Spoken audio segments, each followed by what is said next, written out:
Bismillahirrahmanirrahim. Assalamualaikum warahmatullahi wabarakatuh. Alhamdulillah, summa alhamdulillah, wassalatu wassalamu ala rasulillah wa ala alihi wa sahbihi wa wala hawla wa la quwata illa billah, amma ba'd. Alhamdulillah, senang sekali bisa bertemu dengan sahabat-sahabat semua di channel YouTube Magnet Rezeki. Saya doakan semoga Anda mendapatkan keberkahan, kemuliaan, kejayaan dari Allah Subhanahu wa Ta'ala, sehingga Anda semakin dekat dengan impian Anda, cita-cita Anda, hajat-hajat Anda, dan Anda pun semakin dekat dengan Allah Subhanahu wa Ta'ala. Oke, kita akan melanjutkan materi kita, dan kali ini kita sudah sampai ke jurus yang kedua berjudul Perisai Rezeki. Sebelum kita lanjut, bagi teman-teman yang belum subscribe di channel YouTube ini, silakan subscribe di tombol di bawah, karena subscribe itu gratis dan Anda akan mendapatkan update-update dari konten-konten di channel ini. Ada orang yang mengatakan, kenapa ya rezeki saya kok terbatas? Kenapa gaji saya nggak naik-naik? Kenapa penghasilan saya segitu-gitunya gitu? Kenapa kok utang saya nggak lunas-lunas? Kenapa kok piutang saya nggak dibayar orang? Kenapa keluarga saya nggak harmonis? Kenapa penyakit saya nggak sembuh-sembuh? Ada loh orang yang mengatakan seperti itu. Kenapa bisa seperti itu? Padahal konsep dasar rezeki di dalam Islam adalah kita semua mendapatkan rezeki. Ya, kapan? Sekarang juga. Anda sekarang ini sedang mendapatkan rezeki dari Allah Subhanahu wa Ta'ala yang kalau Anda tahan gak akan pernah sanggup. Contohnya, nafas. Bisakah Anda menahan nafas selama 5 jam saja? Tidak akan pernah sanggup. Itulah salah satu contoh dari rezeki Allah Subhanahu wa Ta'ala. Kita gak akan pernah sanggup menahan rezeki Allah, karena rezeki Allah itu datangnya dipaksa. Kalau seandainya ada orang yang mengatakan bahwa kenapa kok rezeki saya nggak ada, kenapa kok rezeki saya terbatas, bukan karena rezekinya yang nggak ada, tapi karena dia menahan dirinya dari rezeki Allah Subhanahu wa Ta'ala.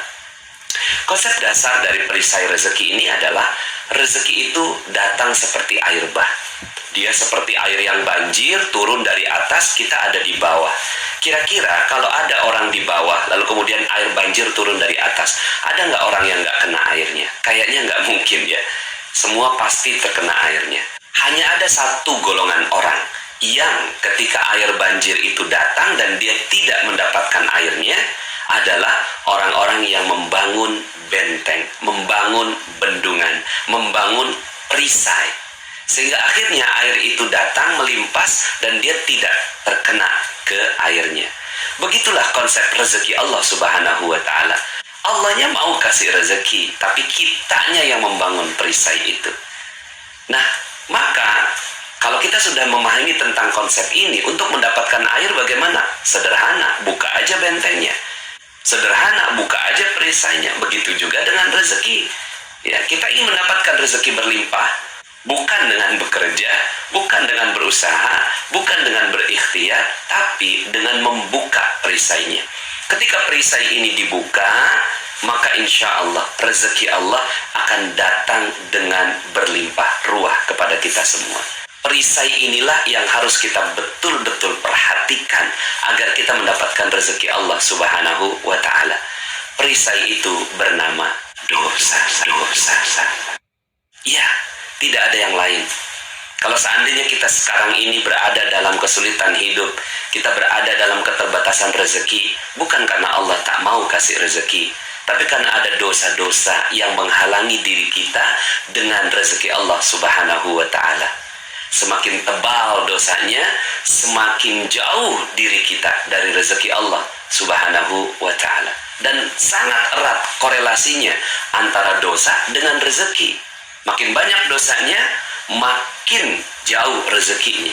Makin sedikit dosanya, makin Allah Subhanahu wa Ta'ala berikan rezeki yang berlimpah. Hal ini Allah Subhanahu wa Ta'ala kemukakan di dalam Al-Quran surat Nuh ayat 10-14. A'udzu billahi minasyaitonir rajim. Bismillahirrahmanirrahim. Faqultu astaghfiru rabbakum innahu kana ghaffara yursilis samaa'a 'alaikum midrara wa yumdidkum bi amwalin wa banin wa yaj'al lakum jannatin wa yaj'al lakum anhara ma lakum la tarjuna lillahi waqara wa qad khalaqakum atwara. Maka minta ampunlah kalian kepada Allah. Innahu kana ghaffara, sesungguhnya Allah Maha Pengampun. Kalau Allah sudah ampuni, maka sederhana, Allah Subhanahu wa taala janjikan yursilis samaa alaikum midrara, akan Allah turunkan kepadamu hujan dengan lebat. Masya Allah, ya. Hujan dengan lebat, bukan dengan rintik-rintik, bukan dengan gerimis, hujan dengan lebat. Ini adalah tamsil dari rezeki, bahwa Allah Subhanahu wa taala akan turunkan hujan yang lebat. Hujan ini kan barokah, hujan ini kan rezeki. Allah tambahkan di ayat berikutnya, wa yumditkum bi amwal, akan Allah tambahkan harta demi harta. Coba lihat konteksnya. Allah tidak mengatakan wa yumditkum bil khairat. Allah tidak mengatakan Allah akan tambahkan kebaikan demi kebaikan. Tidak. Allah langsung katakan akan ditambahkan harta demi harta dalam bentuk jamak. Allah yang menjanjikan harta untuk kita di dunia. Ini adalah janji Allah Subhanahu wa taala, tapi caranya bukan dengan yang lain. Caranya adalah dengan menghilangkan dosa. Ketika dosa kita udah hilang, maka Allah akan tambahkan harta demi harta demi harta demi harta. Mau berapa banyak? 100 juta per bulan, 200 juta per bulan, 300 juta per bulan. Ya, asal sebut. Ya, kita minta kepada Allah Subhanahu wa taala, mudah bagi Allah. Syaratnya satu, sudah tidak ada lagi dosanya. Wa yumditkum bi amwalin wa banin, dan Allah tambahkan anak-anak, ya, bisa jadi bukan hanya anak biologis, anak keturunan, anak cabang, anak perusahaan, anak buah, dan seterusnya. Wa yaj'al lakum jannatin, dan Allah tambahkan kebun-kebun. Selain dari usaha yang dia buat, Allah Subhanahu wa taala tambahkan kebun-kebun yang lainnya. Mungkin kita bilang, ya Allah udah gak sanggup lagi ngurusnya. Wa yaj'al lakum anhara, dan Allah akan tambahkan sungai-sungai yang mengalir membuat subur itu si kebun. Setidaknya ada dua janji Allah dalam ayat ini. Ya, yang pertama harta berlimpah ruah, yang kedua pasif income. Duduk diam, rezeki datang sendiri. Syaratnya satu, yaitu kita menghilangkan dosa. Maka inilah konsep dasar dari magnet rezeki. Dan konsep dasar juga dalam Islam, kalau seandainya kita ingin mendapatkan rezeki yang berlimpah dari Allah Subhanahu wa taala, bukan dengan kerja keras. Ngapain kita kerja keras tapi terus berbuat dosa? Ya, kita kerja keras terus berbuat dosa, oke lah kalau seandainya dapat uangnya, tapi diambil kesehatan oleh Allah Subhanahu wa taala, diambil barokah dari Allah, diambil keharmonisan dari Allah Subhanahu wa taala. Anak kena narkoba, ya, istri selingkuh, suami selingkuh, kemudian rumah seperti neraka. Mungkin banyak hartanya, tapi Allah Subhanahu wa taala ambil harta yang lainnya, ya. Karena kan rezeki bukan cuma sekedar harta, tapi juga banyak hal. Nah, maka kalau kita ingin mendapatkan keberkahan dari Allah Subhanahu wa taala ini, ingin dapatkan rezeki Allah ini, maka caranya sederhana, pakai cara Allah. Ya, cara Allah ini adalah dengan menurunkan perisai, menurunkan dosa. Lalu dosa apa? Ya memang banyak sih, ya. Maka dalam jurus-jurus berikutnya di dalam magnet rezeki kita akan membahas lebih detail. Makanya ada 101 jurus dengan berbagai macam pendekatan-pendekatan. Kita melihat perisai-perisai yang terkadang kita sadar atau kita tidak sadar, ya, bahwa itu ternyata merupakan perisai dari rezeki kita. Maka kalau seandainya boleh kita berikhtiar, bekerja, bersungguh-sungguh, maka bersungguh-sungguhlah menghapuskan dosa-dosa kita, ya. Ada orang yang bersungguh-sungguh, dia pergi pagi pulang sore, pergi pagi pulang malam untuk mencari sesuatu. Tapi sepanjang dia bekerja, dia berbuat dosa lagi. Dia ambil harta orang, dia korupsi, dia menurunkan timbangan, ya.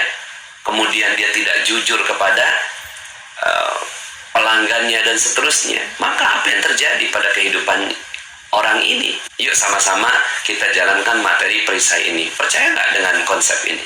Kayaknya nggak percaya. Percaya dengan konsep ini?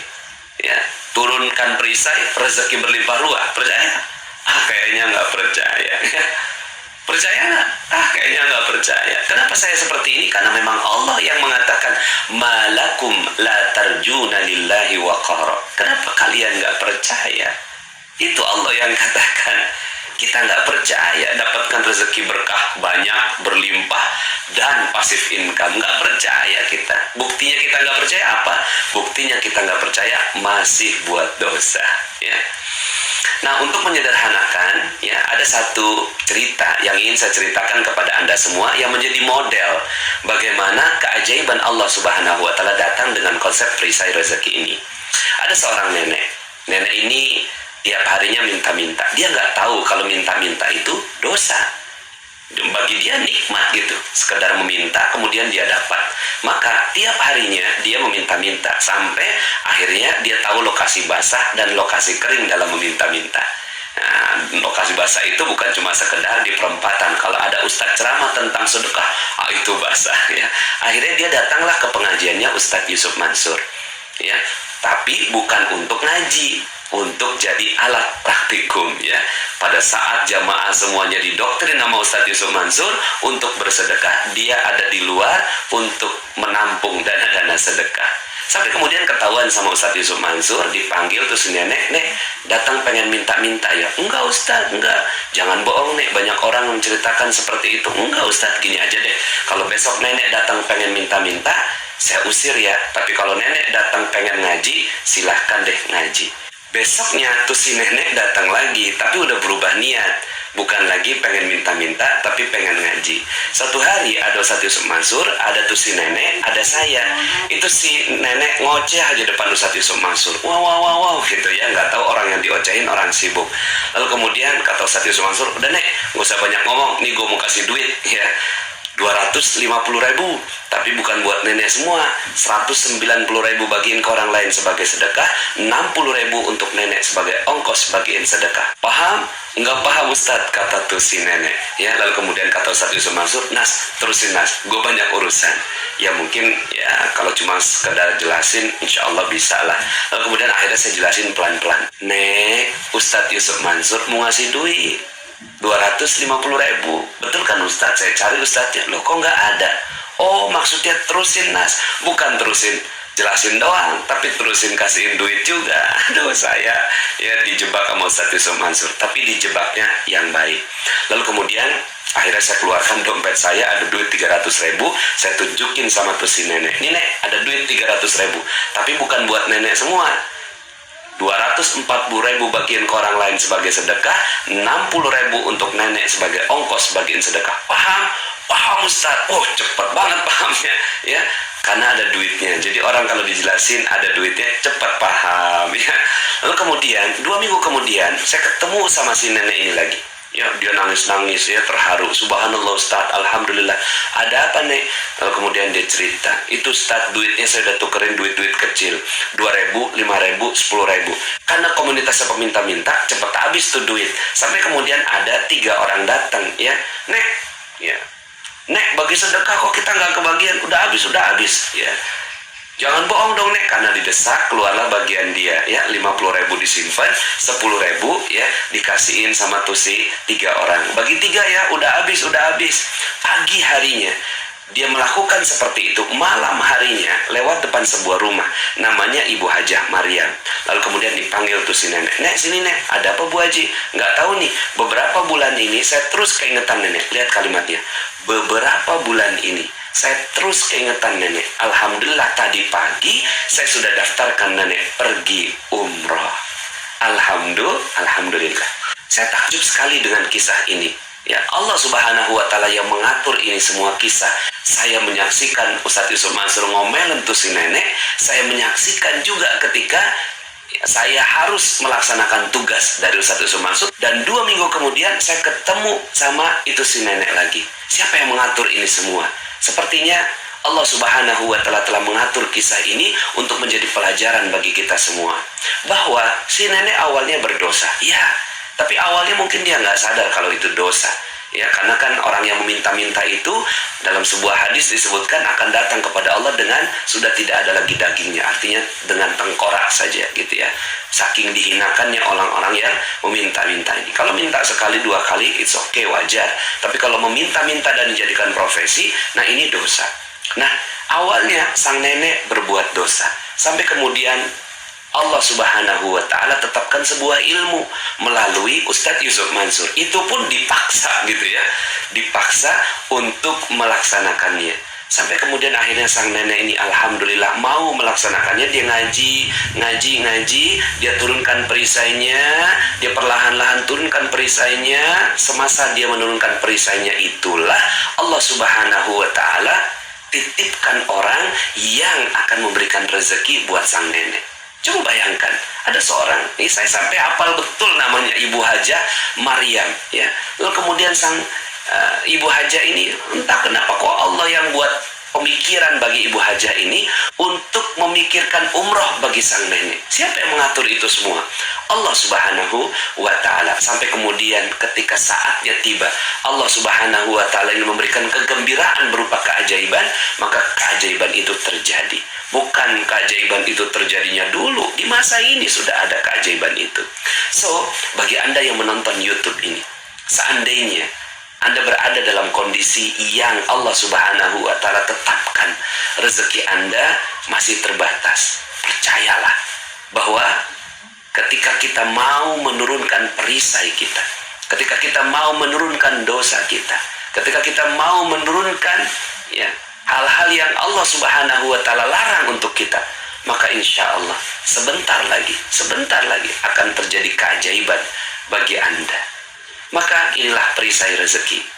Kalau kita ingin dapat keajaiban, turunkan perisainya, maka insya Allah keajaiban akan datang pada Anda semua.